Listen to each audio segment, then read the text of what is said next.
บางทีเธอจะยอมใจเย็นๆและฟังฉันสักหน่อย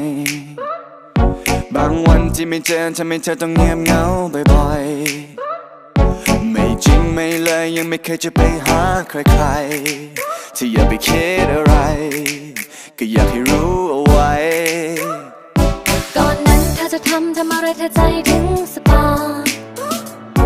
ตอนนี้เธอจะทำอะไรฉันใจหายตลอดไม่ดูไม่แลและไม่แค่เธอจะให้ฉันยังไงก็จะไม่คิดอะไรแต่ฉันคิดได้ไหมก็เครื่องมันแฮงไม่อย่างนั้นก็เน็ตกาดเฟซมันลงก็ไลน์รั่วอย่าคิดมากอยากสื่อสารไม่ต้องพึ่งนกพิราบแค่คิดถึงทำแค่นั้นฉันก็ทราบจะไปอยู่ตรงหน้าจะไปหาแน่แน่เธอจะอยู่ที่ไหนจะเปิดไซเรนไปหาเธอแน่แค่คิดถึงฉันเอาไว้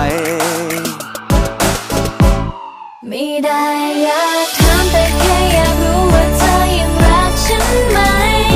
อยู่ใกล้แค่นี้แต่เหมือนเธอนั้นห่างไกลแสนไกลใจเธอวันนี้ไปเป็นของใครหาไม่เจออยากอธิษฐานให้ปาฏิหาริย์วันนั้นกลับมาได้ไหมมีเธอมีฉันไม่ว่าเรานั้นจะอยู่ที่ใด